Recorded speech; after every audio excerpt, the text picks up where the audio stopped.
우리가 오늘 읽은 본문의 말씀 중심으로 영광의 하나님이 그에게 보여라는 제목으로 우리 말씀의 은혜를 함께 나누기 원합니다. 이 성령 강림 사건 이후로 초대교회는 이제 계속 부흥하고 있었습니다. 근데 이 부흥하는 것과는 또 별도로 계속 교회 안에 안팎에 문제가 있었습니다. 특별히 이제 7장 앞에 있는 6장에서는 교회가 쭉 행해오던 구제가 문제가 되었습니다. 이 교회가 구제 문제 때문에 교회가 이제 분열이 될 뻔했습니다. 이 문제를 해결하려고 사도들이 어떻게 합니까? 자신들은 교회의 본질인 말씀 사역과 기도 사역에 창념하기로 결정을 합니다. 대신에 교회는 집사라고 하는 새로운 직분자들을 세워서 구제의 일을 그분들이 맡도록 했습니다. 이 집사님들의 헌신을 통해서 교회는 다시 본질이 강한 교회로 회복이 됩니다. 이 집사가 7명이었는데 7집사 중에 한 사람이 스데반이었습니다. 근데 이 스데반의 사역을 보면 스데반은 거의 사도급 사역을 했던 것을 보게 됩니다. 사도행전 6장 8절을 보시면 스데반이 은혜와 권능이 충만하여 큰 기사와 표적을 민간에 행했다, 이런 말씀이 나오거든요. 여기서 기사라고 하는 이 단어의 헬라어는 테라타라고 하는 단어를 썼어요. 이 놀라운 일, 아주 경이로운 일을 말합니다. 그러니까 병을 고치고 귀신을 쫓는 그런 사역을 스데반이 했을 가능성이 높은 거죠. 그리고 표적은 세메이아. 이 세메이아라는 말은 스데반이 이런 기적을 행하면서 자기가 영광을 받은 게 아니라는 거예요. 이건 표적이었다는 거죠. 무슨 표적입니까? 예수님이 그리스도가 되신다. 내 모든 능력은 바로 그분께로부터 오는 것이다. 이걸 가르치고 증거하는 사역을 했다는 것입니다. 여하튼 스데반은 많은 사람들이 이제 주목을 받는 인물이 된 겁니다. 그런데 당시 예루살렘에 누가 있었냐면 이 로마 침략기였기 때문에 로마의 침략으로 예루살렘에 살지 못하고 노예로 아주 끌려간 사람들이 있었습니다. 구레네, 알렉산드리아, 길리기아, 아시아 각지에 노예로 끌려갔던 유대인들이 있었어요. 이 유대인들이 다시 자유인의 신분을 회복을 해서 예루살렘에 돌아와 가지고 사는 그런 사람들이 있었습니다. 유대인들은 이 사람들을 뭐라고 불렀냐면 리버디노 회당에 소속된 자들이라 이렇게 불렀어요. 리버디노라는 말이 자유인이라는 뜻입니다. 자유를 이제 되찾았다는 거죠. 종으로 팔려갔다가 자유를 되찾았다는 거예요. 자유를 되찾은 자들의 회당에 소속된 사람들이라 이렇게 불렀습니다. 이 사람들은 그 어떤 유대인들보다도 성전과 율법에 대한 애착이 아주 강한 사람들이었어요. 왜냐하면 자기들이 끌려갔던 지역에 노예로 살았습니다. 근데 그 노예로 살면서도 신앙을 지켰어요. 유대인의 정체성을 지켰어요. 그렇게 할 수 있었던 힘이 어디서 나왔느냐? 성전을 사랑하고 율법을 잘 지켰기 때문에 자기를 지킬 수 있었던 거죠. 이 사람들은 성전에 대한 자부심이 대단한 사람이고 율법에 대한 자부심이 대단한 사람들이었어요. 그런데 이 사람들이 스데반과 오늘 충돌을 하게 되는 것을 보게 됩니다. 스데반이 가르쳤던 율법에 대한 가르침, 성전에 대한 가르침에 이분들이 이의를 제기한 거예요. 말도 안 된다. 그러면서 이제 논쟁이 벌어졌고 이 논쟁 때문에 스데반은 이제 재판까지 받게 됩니다. 13절을 보시면 거짓 증인들을 세우니 이르되 이 사람이 스데반을 말하는 거죠. 이 거룩한 곳, 성전을 말하는 거죠. 이 거룩한 곳과 율법을 거슬러 말하기를 마지 아니하는도다. 이게 쟁점이 된 거예요. 성전과 율법에 대해서 함부로 말한다는 거예요. 자, 14절에도 보시면 그의 말에 이 나사렛 예수가 이곳이 어디입니까? 성전이죠. 성전을 헐고 또 모세가 우리에게 전하여 준 규례, 이게 뭡니까? 율법이죠. 이걸 고치겠다 함을 우리가 들었다. 이게 쟁점이었던 것입니다. 다시 말해서 성전과 율법에 대한 스데반의 해석이 이 사람들과의 이제 논쟁을 불러일으킨 겁니다. 이 사람들이 스데반을 재판해 달라고 종교 재판에 회부를 한 겁니다. 이 스데반은 이제 이 산헤드린 공회의에 끌려가서 재판을 받게 됩니다. 근데 스데반은 이 재판에서 설교를 합니다. 그러니까 뭐죠? 자기가 변론하는 것을 예수님과 예수님의 복음을 변증할 수 있는 기회로 만들었던 것입니다. 그게 이제 7장에 나오는 스데반의 설교가 재판정에서 했던 스데반의 변증이고 변론입니다. 이 내용이 엄청난 내용입니다, 여러분. 그래서 한 번에 다 말씀을 전할 수 없고 세 부분으로 나눴어요. 1절로 16절은 이제 오늘, 다음에는 17절로 43절, 그리고 44절부터 마지막 60절까지는 세 번째로 이렇게 나누어서 살피려고 합니다. 스데반과 이 유대인들의 치열한 논쟁의 핵심 쟁점이 뭐냐? 두 가지죠. 하나는 성전이고 하나는 율법이에요. 이 보는 시각이 너무 달랐던 거죠. 자, 오늘 첫 번째가 뭐냐면 성전입니다. 성전. 유대인들은 성전을 건물로 봤습니다. 그리고 성전이 있는 그 장소를 아주 중요하게 생각을 했습니다.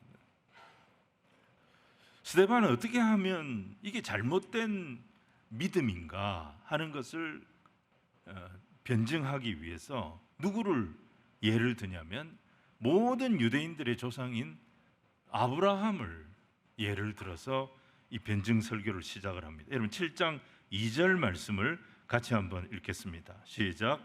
여러분 부형들이여 들으소서. 우리 조상 아브라함이 하란에 있기 전 메소포타미아에 있을 때에 영광의 하나님이 그에게 보여. 아브라함이 메소포타미아에 있을 때, 갈대아 우르에 있을 때 하나님을 처음 만났습니다. 그 하나님을 처음 만났을 때 거기에 스데반이 지금 질문하는 거죠. 성전이 있었냐? 성전이 있어서 거기서 아브라함이 하나님을 만난 거냐? 이 질문을 하는 거죠. 스데반은 성전을 장소로 보지 않았어요. 건물로 보지 않았어요. 하나님과의 만남이 이루어지는 곳, 거기가 바로 성전이라고 생각했습니다. 하나님을 만날 때 구원이 시작이 됩니다. 하나님을 만날 때 생명이 시작이 됩니다. 하나님을 만날 때 변화가 일어나게 되고 하나님을 만날 때 회복이 일어나게 되는 것입니다. 성전은 어떤 곳이냐? 하나님을 만나는 곳입니다. 3절 이후의 내용은 뭐냐? 창세기 12장 1절 이후의 말씀을 인용한 구절인데요, 하나님께서 아브라함을 만나서 명령하신 내용입니다. 자, 우리 3절 4절 말씀을 같이 한번 읽겠습니다. 시작. 이르시되 내 고향과 친척을 떠나 내가 내게 보일 땅으로 가라 하시니 아브라함이 갈대아 사람의 땅을 떠나 하란에 거하다가 그의 아버지가 죽음에 하나님이 그를 거기서 너희 지금 사는 이 땅으로 옮기셨느니라. 스데반은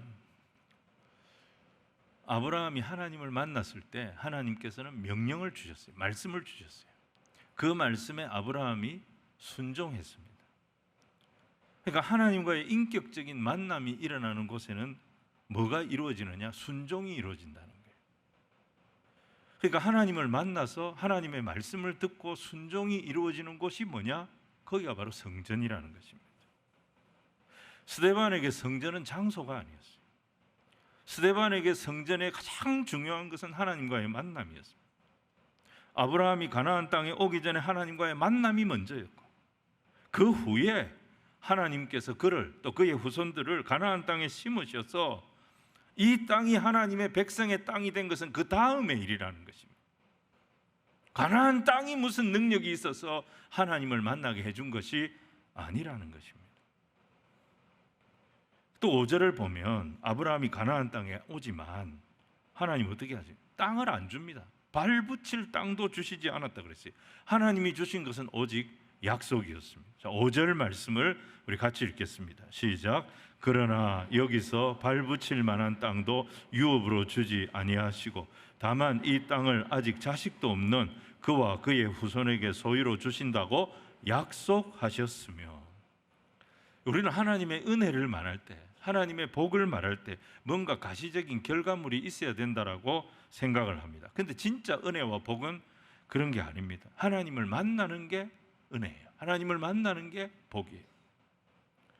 질병 가운데 있더라도 내가 그 질병 때문에 하나님을 만나게 됐다면 여러분, 질병이 은혜일 수가 있는 거예요. 고난 가운데서 참 힘들지만 그 고난 때문에 내가 하나님을 만났다면 고난이 내게 복이 될 수가 있는 것입니다. 은혜는 뭐냐? 복은 뭐냐? 하나님과의 만남, 하나님과의 관계에서 이루어지는 것입니다. 신약에 오면 이게 더 분명해지죠. 예수님 승천하신 이후로 성령님을 우리에게 주셨습니다. 성령님이 오셔서 우리 안에 내주하고 계십니다. 우리는 날마다 누구를 만납니까? 내 안에 계신 성령님을 매일같이 만나는 것입니다. 이 만남이 이루어지는 것이, 하나님과의 만남, 성령님과의 만남이 이루어지는 것이 성전이잖아요. 그러니까 고린도전서 3장 16절에 사도 바울이 뭐라고 했습니까? 같이 읽겠습니다. 시작. 너희는 너희가 하나님의 성전인 것과 하나님의 성령이 너희 안에 계시는 것을 알지 못하느냐. 하나님과의 만남이 성도에게는 핵심이에요. 아무리 돈 많이 벌어도, 아무리 성공한 인생처럼 보여도 이 하나님과의 만남이 없으면 그 인생은 실패한 인생일 수 있고 그 인생은 불쌍한 인생일 수가 있어요.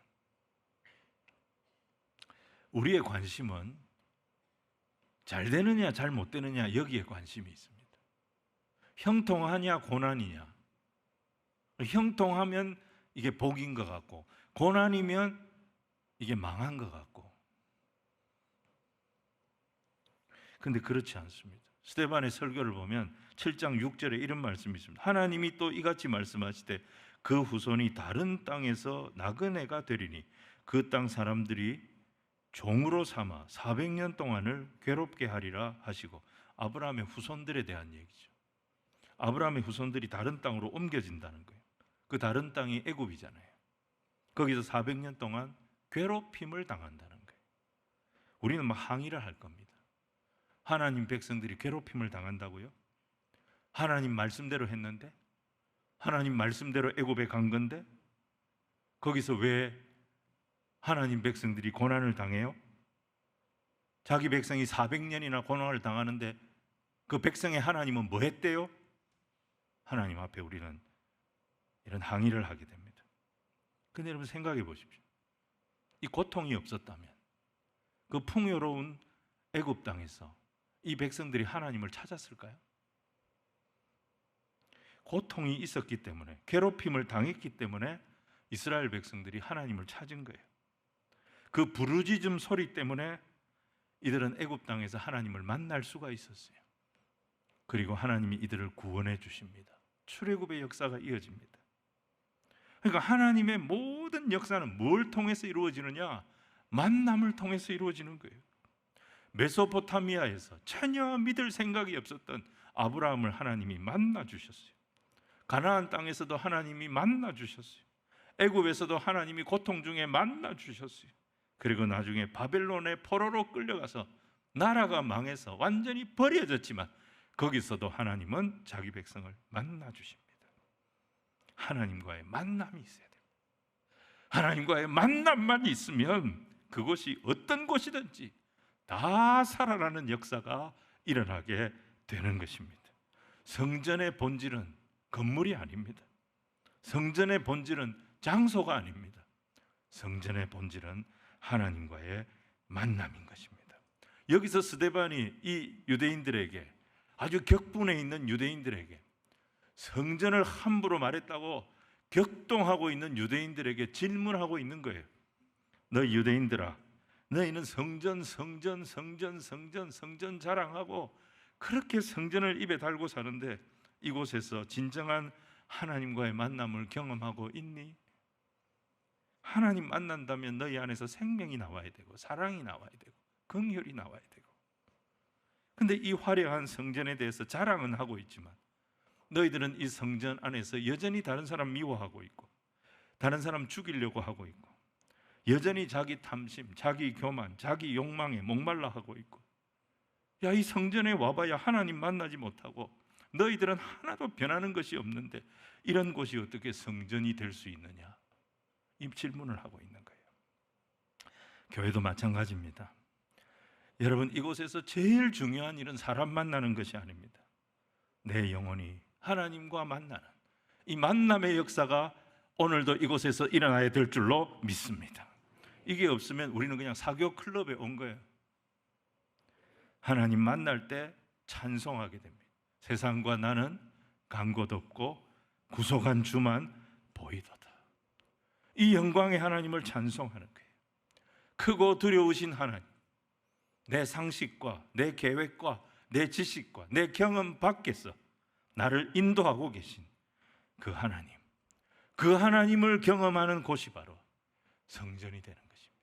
이곳이 오늘 저와 여러분에게 성전이 되는 복된 자리가 되기를 주님 이름으로 축원을 드립니다. 하나님 만나면 어떤 일이 일어나느냐? 하나님께서 우리 인생의 내용을 채워주십니다. 많은 사람들이 목적도 없이 방황하는 인생을 살아갑니다. 그저 욕심을 따라, 그저 자기 체면 때문에 자기와 맞지 않는 계획 세우고, 남들이 사는 것, 저 정도는 살아야 되겠다, 그래서 남들 흉내내고 남들과 경쟁하고 그런 인생을 삽니다. 그래서 다 지나가고 난 뒤에 뭐라고 합니까? 야, 이것도 해보고 저것도 해봤지만 다 헛되더라.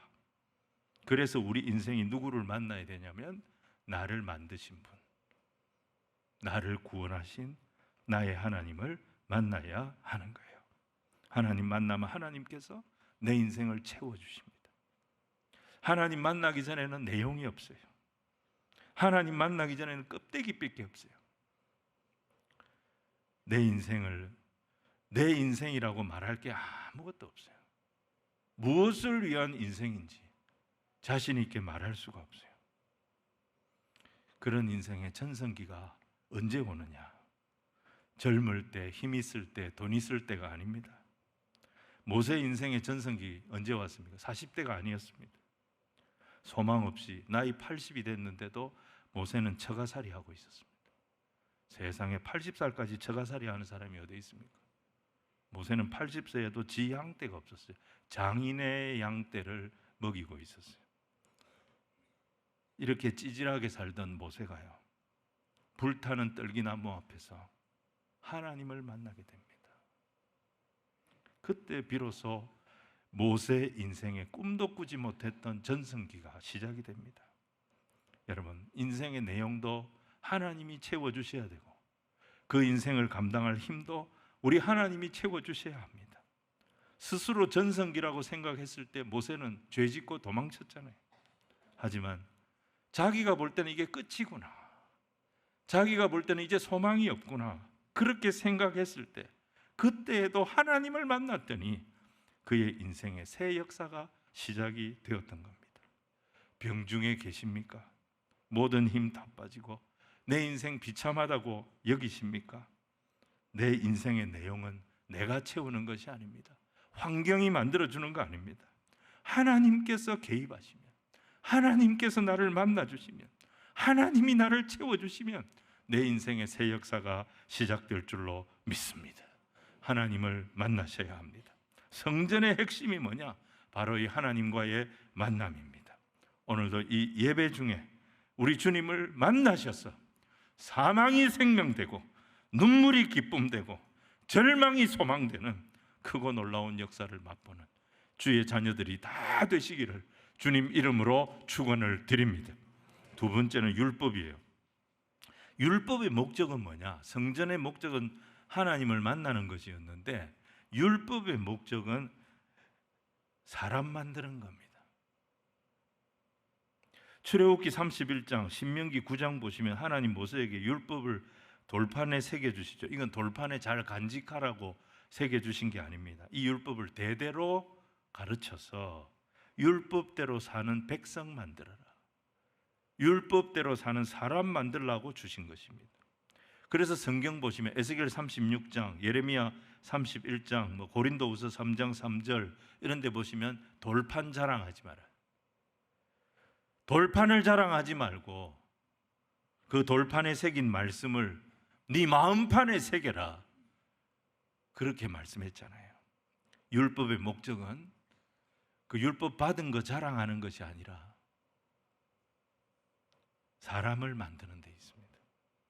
출애굽기 19장을 시내산 언약이라고 부르거든요. 모세에게 주셨다고 그것을 모세 언약이라고 부르기도 합니다. 여러분, 이 출애굽기 19장 5절 6절에 보시면 하나님은 모세에게 하나님 백성을 부르신 세 가지 이유가 있다. 이 세 가지 이유를 말씀하십니다. 모든 민족 중에 내 소유가 되게 하겠다. 제사장 나라가 되게 하겠다.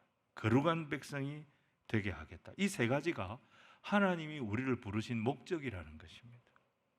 거룩한 백성이 되라고 그들을 불러내서 가나안 땅에 심으셨는데 이스라엘 백성들이 어떻게 해요? 가나안 사람들하고 다르게 살기는커녕 가나안 사람들하고 똑같이 변질이 돼서 우상 섬기고 있습니다.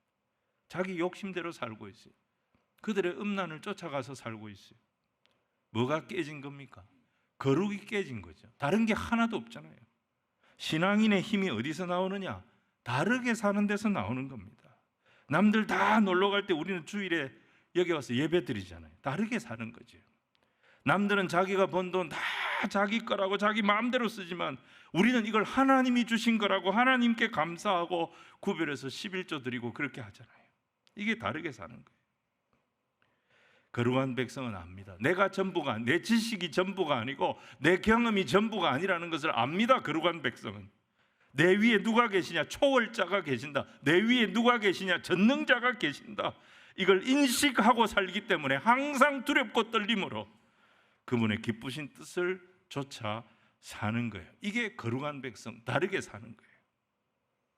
하나님께서 율법을 주신 목적이 뭐냐? 이 율법을 읽어보고 네 좀 다르게 살아라. 그래서 율법을 주신 거예요. 우리가 율법을 받아서 다르게 살려면 과정이 필요합니다. 과정이.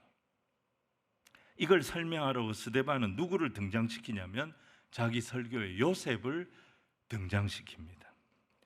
우리는 요셉에 대해서 너무 잘 알죠. 요셉의 성공 스토리, 총리가 되는, 노예로 팔려왔다가 총리까지 올라가는 성공 스토리를 굉장히 우리는 강조합니다. 그런데 스데반의 설교에서는 요셉의 성공이 강조되지 않습니다. 요셉의 삶 가운데 벌어진 모든 사건들의 목적이 그와 그의 가족들을 하나님의 구별된 백성, 거룩한 백성으로 만들어 가시는 그 과정이었다. 이렇게 소개를 합니다. 우리 7장 9절과 10절 말씀을 같이 한 목소리로 읽겠습니다. 시작. 여러 조상이 요셉을 시기하여 애굽에 팔았더니 하나님이 그와 함께 계셔 건져내사 주시며 세웠느니라. 애굽에 왜 보내셨는가? 흉년을 왜 또 만나게 하셨는가?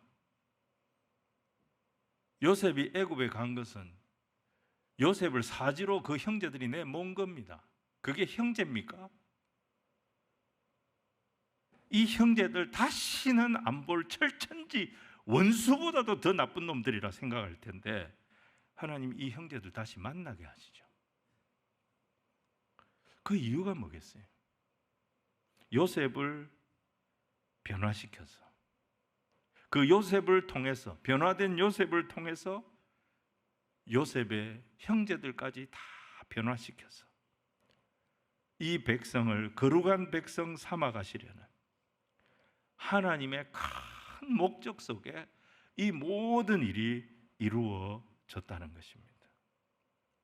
이 하나님의 목적을 이루기 위해서 하나님은 요셉을 사용하신 거고 요셉의 그 눈물을 사용하신 거고 형들을 사용하신 거고 애굽 땅을 사용하신 거고 흉년을 사용하신 거고 보디발의 아내를 사용하신 거고 배신을 사용하신 거고 하나님은 우리를 하나님의 사람 만드시려고 여러분 때로는 질병도 사용하십니다. 실패도 사용하십니다. 고난의 아픔도 하나님 사용하십니다. 이 모든 과정을 사용하셔서 하나님을 예배하도록 만들고 하나님을 기도하도록 만들고, 그 속에서 여러분 로마서 5장 4절 말씀처럼 인내를 배우고, 인내 속에서 연단을 배우고, 연단 속에서 소망을 배우고, 하나님의 목적을 이루어가는 그 과정으로 하나님은 내 인생을 사용하시는 것입니다. 여러분, 그래서 내 인생의 모든 순간은 버릴 게 없어요. 다 소중한 거고, 하나님 앞에 가서 보면 그 하나하나가 나를 만들어가는 하나님의 손길이었어요. 여러분, 우리가 영화를 보지 않습니까? 그 영화를 보는 이유가 뭡니까? 영화의 결말을 알고 싶어서 영화 보는 사람 아무도 없습니다. 영화를 왜 보느냐? 그 결말을 향해 가는 전개 과정을 보고 싶어서 영화 보는 거예요. 그 과정을 통해서 막 감동을 받기도 하고, 그 속에서 막 눈물을 흘리기도 하고, 주인공과 같이 막 기뻐하기도 하고, 막 주인공을 응원하기도 하고, 주인공을 힘들게 하는 그 배우를 째려보기도 하고, 막 그렇게 하면서 막 우리가 영화에 감정이입이 돼가지고 같이 막 주인공과 같이 움직이는 거죠. 그거 하려고 영화 보는 거예요. 인생도 마찬가지. 여러분, 과정이 인생이에요. 과정이. 과정을 통해서 우리는 하나님의 사람이 되어가는 거예요. 15절 16절 보시면요, 야곱이 죽어요. 요셉의 아버지 야곱이 애굽 땅에서 죽어요. 그 요셉이 거기서 자기 아버지 시신을 아버지 유언대로 입관만 하지요. 장사를 지내지 않아요. 그리고 가나안 땅, 모세가 이스라엘 백성들 다 데리고 가나안 땅을 향해 갈 때 그 유고를 가지고 나옵니다. 그래서 조상들의 묘실에 장사 지냅니다. 그 잘 나가던 요셉도 결국 죽습니다. 근데 여러분, 죽음이 끝이 아니에요. 우리 신자들은 인생의 모든 과정이 끝날 때 여러분, 우리에게는 새로운 시간이 열립니다. 진짜 영광의 시간이 열립니다. 진짜 신나는 시간은 그때부터 시작이 될 겁니다. 그걸 준비하고 그걸 만들어가는 과정이 이 땅에서의 인생인 것입니다. 율법의 기능이 뭐냐? 내 인생의 전 과정 속에서 나를 하나님의 백성, 하나님의 거룩한 백성 만들어 가시려고 하나님께서 우리에게 율법을 주신 거예요. 내 안에 이런 변화의 과정이 없다면 우리가 율법을 달달 외워도, 하나님 말씀을 달달 외워도 그 말씀이 아무 의미가 없다는 것입니다. 자, 오늘 세 번째는 기다림입니다. 하나님께서 성전을 주신 것은 우리를 만나기 위함이라 그랬습니다. 율법을 주신 것은 우리를 하나님의 사람으로 만들기 위해서라 그랬습니다.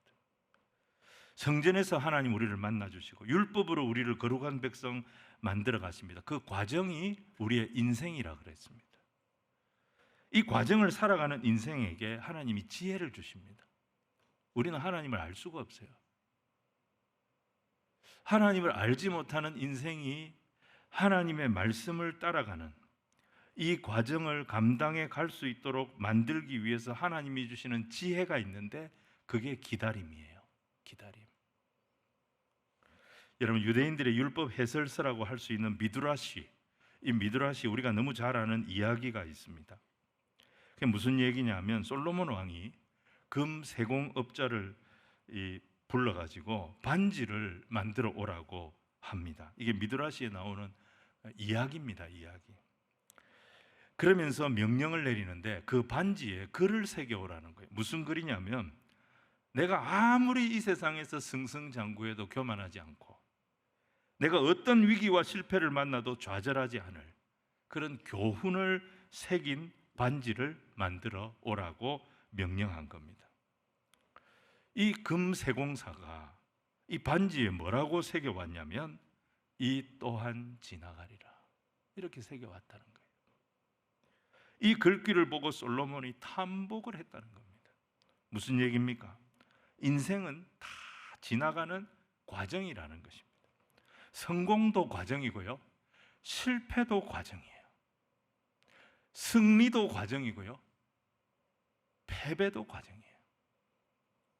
성공을 통해서 우리가 사람이 돼가고 실패를 통해서 또 우리는 사람이 돼갑니다. 우리의 삶 속에 벌어지는 어떤 현상도 영원한 거 없습니다. 영원한 승리, 영원한 패배는 없습니다. 다 지나가는 것들입니다. 이 지나가는 모든 과정을 하나님의 시각으로 볼 수 있는 지혜가 뭐냐? 그게 기다림이에요. 기다림의 지혜 속에서 성도는 하나님의 시야를 갖게 됩니다. 다르게 설명해 보면, 여러분 물리학에서 1차원은 선입니다. 선. 점과 점을 연결하는 선. 그게 1차원이에요. 2차원은 뭐죠? 이 선과 선이 연결되어져서 만드는 면입니다. 면. 3차원은 뭐죠? 이 면과 면이 연결되면서 만드는 입체, 공간이 3차원입니다. 우리는 3차원을 살아갑니다. 여기에 시간의 축이 더해지면 그게 4차원이 되는데 우리는 4차원은 감지를 할 수가 없습니다. 우리는 3차원을 살아갑니다. 우리 주변에 만약에 2차원을 살아가는 사람이 있다고 합시다. 그 사람은 공간을 몰라요. 면만 인식하는 거예요. 3차원을 살아가는 우리는 사과를 입체로 이해를 하지만 2차원을 살아가는 사람은 입체를 모르기 때문에 사과를 단면으로 이해할 수밖에 없어요. 꼭대기 부분을 딱 자르면 꼭지가 보이겠죠. 이걸 사과라고 생각할 거예요. 가운데 부분을 딱 자르면 씨가 보이겠죠. 이걸 사과라고 생각할 거예요. 2차원을 사는 사람이 자기가 보지 못한 사과의 단면을 딱 보게 되면 이게 어떻게 사과야? 사과는 이렇게 안 생겼어. 어떻게 이게 사과가 될 수 있어? 항의할 거예요. 이 사람이 사과를 이해하려면, 이 사람이 사과를 온전히 이해하려면 과정이 필요합니다. 사과의 모든 면들이 다 차곡차곡 쌓여서 이 모든 면들을 이 사람이 동시에 볼 수 있는 날이 온다면 그때 이 사람은 이 사과가 이게 사과였구나, 이걸 바르게 인지하게 될 겁니다. 2차원이 공간을 이해하지 못하듯이 3차원은 시간을 극복할 수가 없어요. 3차원을 사는 우리는 모든 것을 어떻게 인지하고 받아들이냐면 과거, 현재, 미래라는 이 순서대로 인지하게 돼 있어요. 근데 여러분, 이 우주 전체에 적용이 될 수 있는 단 하나의 현재, 이게 있느냐? 이게 있다고 말할 수가 없어요. 무슨 말이냐면 우리가 밤하늘에 반짝이는 별을 봅니다. 저 별이 너무 아름답다, 그렇게 말하는데 우리는 그 별의 현재 모습을 볼 수가 없어요. 그 별은 우리하고는 수백 광년, 수천 광년 떨어진 별일 수 있습니다. 그러면 그 수백 광년만큼 과거의 모습을 현재 우리가 보고 있는 것입니다. 우리는 지금 현재 그 별의 모습을 볼 수가 없어요. 왜냐하면 우리는 시간을 극복할 수 없기 때문에.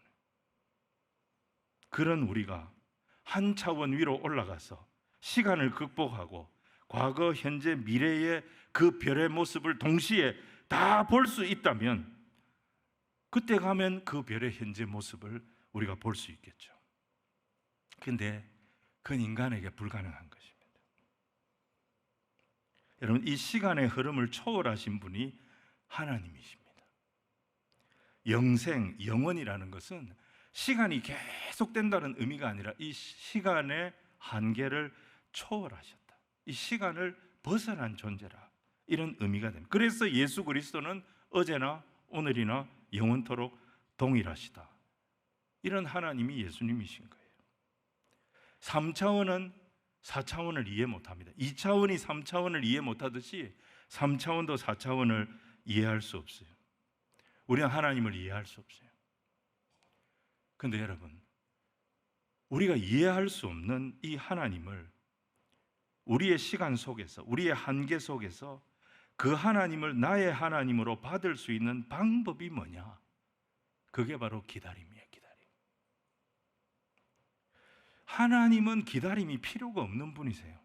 빛이 있으라 하심에 빛이 있었다 그랬어요. 약속이 곧 성취예요. 무엇이든지 기도하고 구하는 것은 받은 줄로 믿으라. 기도가 바로 응답이에요. 하나님께는 그래요. 하루가 천년 같고 천년이 하루 같은 분이 하나님이에요. 하지만 우리는 달라요. 우리는 과거, 현재, 미래, 이 시간의 흐름 속에서 모든 것을 인지하도록 되어 있어요. 이 제한된 인생에게 영원하신 하나님은 의문투성이일 수밖에 없는 거예요. 이게 어떻게 하나님이에요? 하나님이 계시다면 어떻게 이런 일이 있을 수 있어요? 그 하나님 우리가 어떻게 알 수 있어요? 그 영원하신 하나님을, 과거, 현재, 미래가 없는 하나님을, 약속이 성취고 기도가 응답이 되는 그 하나님의 세계를 우리가 어떻게 알 수 있어요? 그 방법이 기다림이에요. 여러분, 기다림의 다른 말이 믿음이에요. 믿음.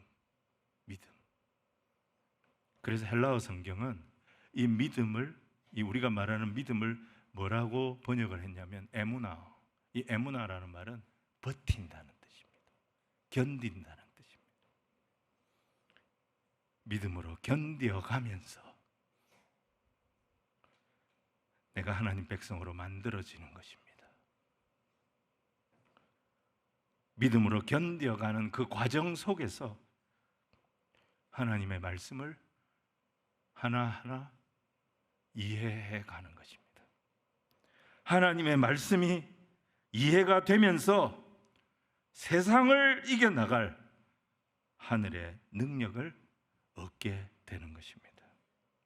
여러분, 이 세상 사람들은 뭐라 그랬습니까? 보아도 보지 못하고 들어도 듣지 못하고 아무리 노력해도 깨달을 수 없는 존재라 그랬어요.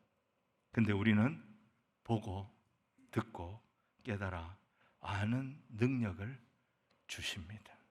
이게 뭡니까? 기다림 속에서 믿음으로 하나님께서 우리에게 부어주시는 능력이 바로 이 은혜인 것입니다. 말씀을 정리하겠습니다. 여러분, 스데반은 지금 엄청난 설교를 하고 있는 거예요. 엄청난 설교를 하고 있어요. 유대의 그 최고 엘리트 율법학자들 앞에서 성전이 무엇인지를 정리하고 있어요. 율법이 무엇인지를 정리하고 있어요. 성전은 단순한 건물이나 장소가 아니고 하나님과의 만남이 이루어지는 곳입니다. 율법은 단순히 돌판에 새겨진 글이 아니라 우리가 하나님의 사람으로 만들어져 가는 그 과정을 위하여 하나님이 주신 것입니다. 만남을 통해서 생명을 얻게 되고 하나님의 사람으로 만들어가자는 과정 속에서 우리는 기다림의 지혜를 얻게 되고 그 과정 속에서 믿음을 갖게 되고 그 과정 속에서 하나님의 백성으로 살아갈 능력을 얻게 된다는 거죠. 사랑하는 성도 여러분, 성전에서 하나님을 만나고 말씀을 통하여 하나님의 백성으로 만들어져 가는 그 과정 속에서 믿음의 사람으로 주님과 오늘도 변함없이 동행하는 당당한 생명의 주님을 내 마음의 구원주로 모시고 살아가는 은혜의 백성이 저와 여러분이 되기를 주님 이름으로 축원을 드립니다.